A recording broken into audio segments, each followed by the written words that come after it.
É importante que a pessoa jogue o lixo no lixo, não porque tem um fiscal ou tem uma multa lá, mas porque tem a consciência da importância do lixo estar no lixo, né, a perspectiva toda ambiental, etc. A partir do momento que tem essa consciência, você quase que é certo que não vai precisar ter um fiscal ou aplicar uma multa. Então, como gerar esse trabalho de reflexão? Então, nesses 30 anos, quer dizer, baseado naquela insatisfação, vem surgindo várias experiências no mundo todo. Nova Zelândia, Austrália, Canadá, Estados Unidos, Irlanda, Escócia, Irã, Colômbia. Na Colômbia tem até na Constituição já uma previsão sobre justiça restaurativa. Argentina, Chile, enfim. Já deixou de ser uma bela ideia, mas é uma realidade prática. E vem ganhando cada vez mais força, porque o resultado que vem apresentando é muito animador. As experiências estão muito exitosas. E, basicamente, a proposta dela, em linhas gerais, ela cria espaços de encontro da vítima e do ofensor. Até essas palavras começam a ser ressignificadas. Não é? Quem é vítima, quem é ofensor, mas do autor de um ato e do receptor de um ato. Um encontro onde a vítima pode expressar toda a sua dor, né? Onde o ofensor tem a possibilidade de entrar em contato com as consequências da escolha da ação dele. Lidar também, perceber quais foram as causas que levaram a isso. É um espaço, então, que há encontro da vítima e do ofensor e das pessoas que foram indiretamente também atingidas pelaquela ofensa. Que a gente sabe que num crime, num ato infracional, a família é indiretamente atingida. A irmã daquela moça que teve a bolsa furtada fica também com medo de sair de casa. Ela também está fragilizada, ela também foi atingida indiretamente. É importante que ela venha participar também desse processo. Então, encontro vítima-ofensor, pessoas indiretamente atingidas e também as pessoas que podem dar apoio para a vítima ou para o ofensor, ou podem contribuir para a resolução do conflito. Se trabalha com vários níveis de responsabilização. Não é mais uma responsabilidade passiva, individual, que vem um terceiro de fora para dizer o que é certo e errado. Busca-se nesses espaços, que não são espaços de não julgamento. A pior coisa que se pode fazer para se fazer justiça é através do julgamento, né? Mas são espaços de esclarecimento, de investigação, né? Entender o que foi que levou àquela ação. Quais são as consequências que ela acarretou. Como pode-se fazer para reparar a relação que foi esgarçada do tecido social todo. E isso, através dos próprios pessoas que participaram daquele conflito ou foram indiretamente envolvidos. E com isso, você empodera também a comunidade. Esses encontros são facilitados por uma pessoa capacitada em técnicas de comunicação, mediação, etc. A gente tem percebido o quanto que a comunicação, e aí é tanto falar como ouvir, principalmente o ouvir, interfere em termos de violência.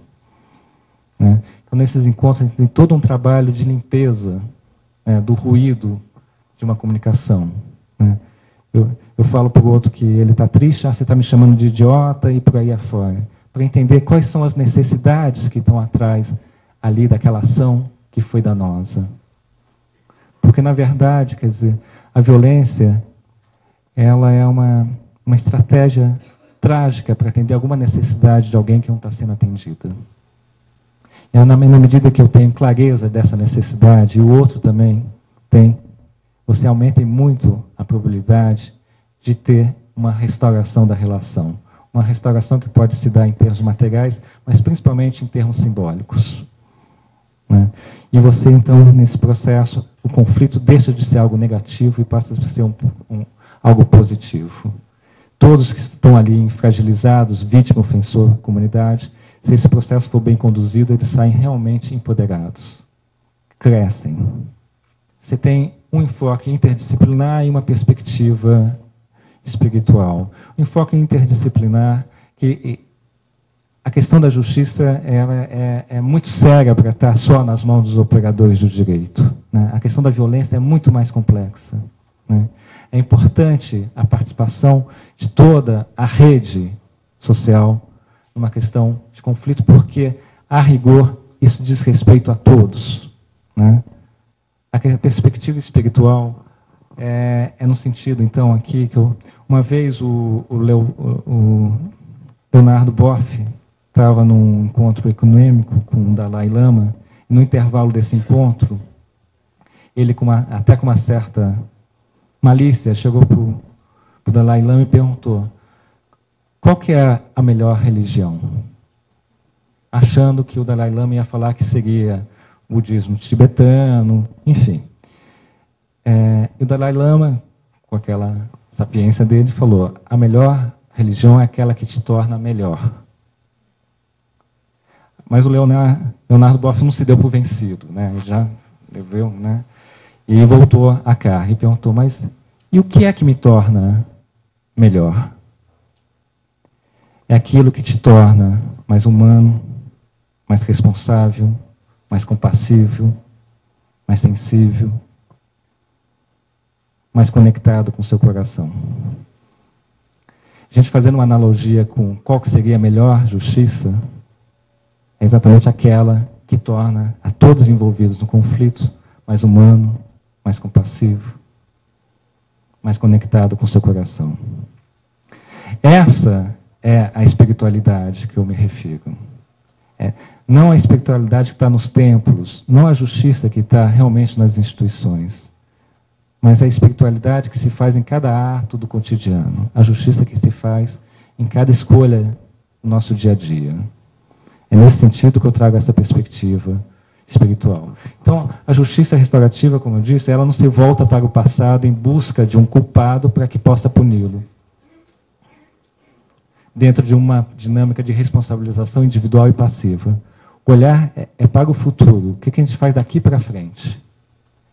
É na relação que foi rompida. Como restaurar essa relação? Buscando empoderar a todos numa responsabilização ativa e coletiva, né? Não tem mais esse de vir de fora. É certo e errado. Mas nesse processo de esclarecimento e de investigação, entender realmente as necessidades que não foram atendidas, como atendê-las, como prevenir futuramente uma nova recaída naquela situação e buscar, sim, a efetiva responsabilização. Em nenhum momento se propõe que se passa a mão na cabeça de quem quer que seja. Você não passa a mão na cabeça, mas você também não dá o tapa na cabeça, né?